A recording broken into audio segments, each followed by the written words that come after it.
வள்ளியக்கா, மணி 10 இன்னும் என்ன பூரி சாப்பிடாம உட்காந்துட்டு இருக்கீங்க? இன்னைக்கு டிஃபன் சாப்பிட்றதுக்கு பொன்னி வீட்டுக்கு வரதா நேற்று முத்திக்கிட்ட சொல்லியிருப்பா போல. அவள் இன்னும் வராமல் இருக்காளே. இப்போ எல்லா பூரியும் நானே சாப்பிட்டேன்னா அவளுக்கு பூரி பத்தாமல் போயிடுச்சுன்னா என்ன பண்ணுறது? அதான் யோசனை பண்ணிகிட்டு இருக்கேன். அக்கா, நான் பக்கத்தில் இருக்க கடையில் போய் மாவு வாங்கின்னு வரேன்க்கா. ஏங்க கவலைப்படுற? மாவு பிரச்சனை இல்லடி, பூரிக்கிழங்கு மறுபடியும் செய்ய வேண்டியிருக்கும். ஏன்னா எல்லா பூரிக்கிழங்கும் காலி ஆயிடுச்சு. ஏன்க்கா, கொஞ்சமாக செஞ்சியா? இல்லை, நான் எப்போவுமே செய்கிற மாதிரி தான் செஞ்சேன். ஆனால் இன்றைக்கி திடீர்னு ஆள் கூட்டிட்டோம். அதுவும் இல்லாமல் ரொம்ப சுவையாக இருக்குன்னு கொஞ்சம் கொஞ்சம் நம்ம எல்லாருமே எக்ஸ்ட்ராவாக சாப்பிட்டுட்டோம்ல, அதனால் ரொம்ப குறைவாக இருக்க மாதிரி இருக்குது மசாலா. திருப்பி உட்காந்து பூரிக்கிழங்கு செஞ்சுட்டு இருந்தோன்னா மத்தியானம் 12 மணி ஆகிடும். அப்புறம் சாப்பாடு டைமே வந்துடும். நான் சாப்பாடு எப்போ சமைக்கிறது? உனக்கு என்ன, சாப்பிட்றதுக்கு பூரி மசாலா கொஞ்சம் கம்மியாக இருக்குது, அவ்வளோதானே. நான் என் கடைக்கு போயிட்டு வெஜிடபிள் குருமா எடுத்துகிட்டு வரேன், இரு. வள்ளி வந்தானா வள்ளியும் நானும் அதை வச்சு சாப்பிட்டுக்கிறோம். பூரி மட்டும் செஞ்சுக்கிறோம். என்ன சொல்கிற? அப்படின்றியா?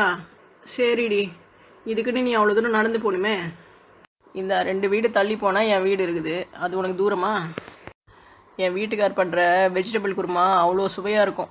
அதை சாப்பிட்றதுக்குன்னே வேறு ஊரில் இருந்தெல்லாம் பூரி, பரோட்டா, இடியாப்பம்லாம் சாப்பிட்றதுக்கு நிறைய கஸ்டமர்ஸ் எங்கள் கடைக்கு வருவாங்க.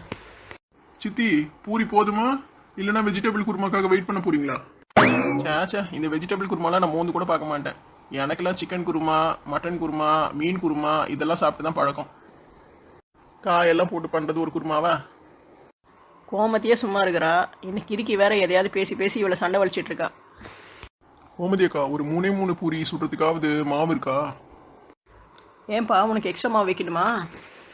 அது இன்னைக்கு பொன்னி நம்ம வீட்டில் தான் டிஃபன் சாப்பிட்றேன்னு சொன்னா.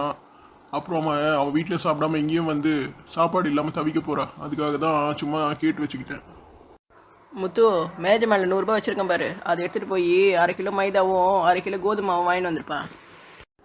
சரிம்மா, மைதா இல்லைன்னா கூட கோதுமை வாங்கிட்டு வந்துடுறேன். அண்ணோ, திருப்தியாக சாப்பிட்டியா? பூரி போதுமா? போதுங்கக்கா, என் வயிறு ஃபுல்லாக இருக்குது. மதியானம் கூட நான் சாப்பாடு சாப்பிட மாட்டேன்னு நினைக்கிறேன். டேரெக்டாக எனக்கு டின்னர் செஞ்சு வச்சிரு. ஒரு முழு நாளுக்கும் என்னென்ன சாப்பிடணும்னு பிளான் போட்டு வாழ்கிறவளா இருப்பா போலகுது. பரவாயில்ல, என்னைக்கு இல்லாமல் இன்னைக்கு பூரி மசாலா ரொம்ப டேஸ்ட்டாக தான் இருக்குது. அக்கா, இந்த கிண்ணத்தில் கொஞ்சோண்டு பூரி மசாலா இருக்குது. பொன்னி வந்தால் சாப்பிட்டு பாப்பா, அவளுக்காக இதை வச்சிரு. நான் மிச்சத்துக்கு போயிட்டு வெஜிடபிள் குருமா கொண்டு வந்துடுறேன். 2 பூரி போதுமா உனக்கு? போதுங்க, இப்போல்லாம் நான் நிறைய எண்ணெய் பொருள்லாம் சாப்பிட்றத கம்மி பண்ணிட்டேன். சரி, போய் வெஜிடபிள் குருமா எடுத்துன்னு வாடி. அதை வச்சுக்கிட்டே இன்றைக்கி மத்தியானத்துக்கு ஓட்டிடலாம். நான் மத்தியானம் வேணா எல்லாருக்கும் சப்பாத்தி சுட்டு வச்சிடுறேன். சரி இருக்கா, போயிட்டு வந்துடுறேன். நான் நிறைய சாப்பிட்டதுனால எனக்கு தூக்கம் வர மாதிரி இருக்குது. அந்த டிவி ரிமோட் என்கிட்ட கூட கொஞ்ச நேரம் பிக் பாஸ் பார்க்கலாம். ஏன், அதை பார்த்துட்டு தூங்க போறியா? ஆமாக்கா, போன வாரம் பொம்மை டாஸ்க் வச்சாங்களே, எல்லாரும் அடிச்சு பிடிச்சிட்டு விளையாடினாங்க. இந்த வாரம் தான் இவ்வளோ வாரத்தை விட ரொம்ப சுவாரஸ்யமாக இருந்தது. அதான் பார்க்கலான்னு கேட்குறேன். ரிமோட் அந்த மேஜில் இருக்க ஒரு ட்ராயரில் தான் வச்சுருக்கேன், எடுத்துக்கோ. ரிமோட் ஏன் இவ்வளோ தூசியாக கிடக்குது? யாரும் அந்த வீட்டில் டிவி பார்க்குறவங்க இல்லையா? ஃபோன் வந்ததுலேருந்து யார் டிவியெல்லாம் சட்டம் பண்ணுறது? எல்லாம் ஃபோனில் வந்துடுது. அதனால் டிவியை ஒதுக்கி வச்சுட்டு எல்லாம் ஃபோனை பார்க்க ஆரம்பிச்சிட்டாங்க. எத்தனை ஃபோன் வந்தாலும் டிவியில் பார்க்குற மாதிரி வராதுக்கா. அது சரிதான், இருந்தாலும் ஜனங்க காலத்துக்கு ஏற்ற மாதிரி மாறினே தாண்டி போகிறாங்க. அக்கா, போன வாரம் அந்த மஞ்சூரியன் இல்லை, அது ரொம்ப பண்ணிச்சுக்கா. எல்லாரும் கூட சண்டை போட்டுட்டு இருக்குதுக்கா பிக் பாஸில். கோமதி, அது மஞ்சூரியன் கிடையாதுமா, மஞ்சூரி. சரி, 1/2 மணி நேரத்துக்கு முன்னாடி வெஜிடபிள் குருமா எடுத்துன்னு வரேன்னு சொன்னேன். இன்னும் இங்கேயே நின்றுனுக்குற. அது வேற இல்லாமல் மஞ்சூரியனை பற்றிலாம் பேசின்னு இருக்கிறேன் நீ. இந்தா போகிறேன். வள்ளியம்மா, நான் வந்துட்டேன். வாடி வா, உனக்கு தான் காத்துன்னு இருந்தோம். நீ முத்திக்கிட்ட காலையில் நாஸ்டா சாப்பிட்றதுக்கு வரேன்னு தானே சொல்லி வச்சுருந்தேன். வந்து சேர்றதுக்குள்ளே மத்தியான நேரமே ஆயிடுச்சு பாரு. அது ஏன் கேட்குறீங்க? காலங்கத்தால் எங்கள் அப்பா எழுந்து நாட்டுக்கோழி அடித்து குழம்பு வச்சார். அதை செஞ்சு அவர் முடிக்கிறதுக்குள்ளேயே நேரம் ஆகிப்போச்சு. அது மட்டும் இல்லாமல் வர வழியில் காலையை வர என்கிட்ட மம்ம வலிச்சான். அவன் கண்ணத்தில் ஒரு பலார்னு விட்டு வரத்துக்குள்ளே இவ்வளோ நேரம் ஆகிப்போச்சு. என்னது, காலை என்ன பார்த்தியா? பொன்னி, என்ன சொல்கிற?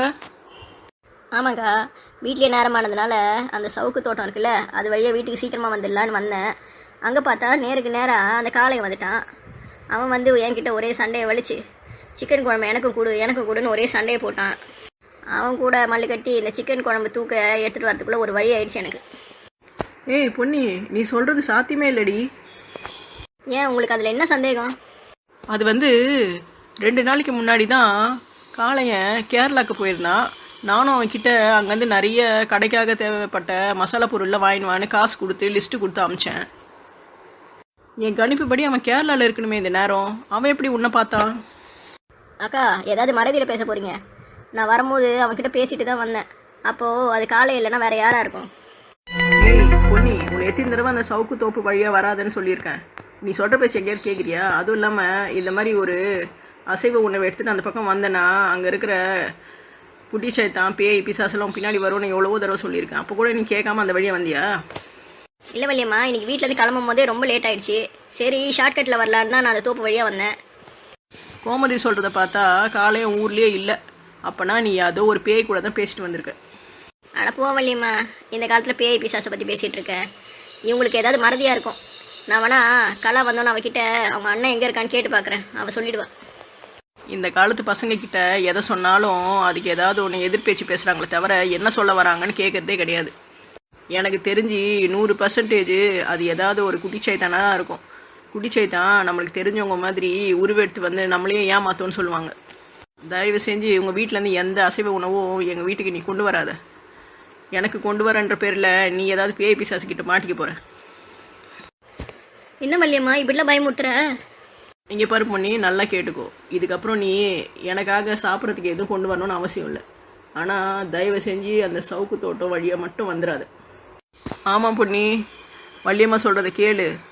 நீ ஒரு வயசு பொண்ணு, ஏதாவது காற்று கருப்பு அடிச்சிச்சுன்னா அப்புறம் நமக்கு தான் பிரச்சனை வரும். நான் இதெல்லாம் நம்ப மாட்டேன். நான் கொஞ்ச நேரம் கழித்து கலாவை இங்கே வர சொல்லியிருக்கேன். அவள் வந்தோன்னு அவகிட்டே அவங்க அண்ணனை பற்றி நான் விசாரிக்க போகிறேன். நீ என்ன வேணால் விசாரிச்சுக்கோ, ஆனால் நான் சொல்கிற பேச்சு கேளு. இல்லைன்னா உங்கள் அப்பா கிட்ட போட்டு கொடுத்துருவேன் நான். அவருக்கு இந்த விஷயம்லாம் தெரிஞ்சதுன்னா உன்னை வீட்டை விட்டு எங்கேயுமே அனுப்ப மாட்டார். வீட்டுக்குள்ளேயே பூட்டி வச்சிருப்பாரு. பரவாயில்லையா? ஐயோ வள்ளியம்மா, அந்த மாதிரிலாம் செஞ்சிடாத. நான் நீ சொல்கிற பேச்சு கேட்குறேன். இனிமேல் அந்த சைடு நான் வரவே மாட்டேன். சரி, நீ அந்த வழியாக வர வந்திருக்க, போய் கால் கையெல்லாம் அலம்பிட்டு வா. நான் உனக்கு பூரி சுட்டித்தரேன். நம்ம இருக்கிற குருமாவையும் உருளைக்கிழங்கையும் வச்சு 2 பேரும் சாப்பிட்லாம். நீங்களாம் சாப்பிட்டுட்டீங்களா? நாங்கள் எல்லாருமே நாஷ்டாவை முடிச்சாச்சு. பேய் பிசாசுன்னு என்னென்னவெல்லாம் சொல்லிட்டு இருக்காங்க. அதெல்லாம் உண்மையாவா இருக்கும்? ஆனால் நீ வேறம்மா, இதுங்க ரெண்டும் பழைய கட்டைங்க. அதனால ஏதோ பேய் பிசாசுன்னு உளறிடுங்க. நீ அதை பற்றிலாம் பொருட்படுத்தாத. நீ நல்லா சிக்கன் குழம்பா கொண்டு வந்திருக்கல, அதில் ஒரு கப்பு மட்டும் எனக்கு தனியாக எடுத்து வச்சிருமா. நான் நைட்டு டின்னருக்கு அதை முடிச்சிடுறேன். நான் இன்னைக்கு நிறையவே கொண்டு வந்திருக்கேன் சித்தி. உங்களுக்கு எவ்வளோ வேணுமோ சாப்பிடுங்க. இந்த ஊரில் நீ தாம்மா என்னை நல்லா பார்த்துக்கிறேன். மல்லியக்கா பார்த்தீங்களா, திடீர்னு பொன்னி மேலே ரொம்ப பாசம் வந்துடுச்சு.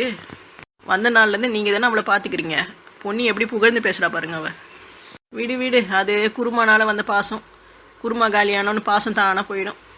அவளை என்ன நான் இன்றைக்கி நேற்றை பார்த்துட்ருக்கேன். அவள் பிறந்ததுலேருந்து பார்த்துட்ருக்கேன்.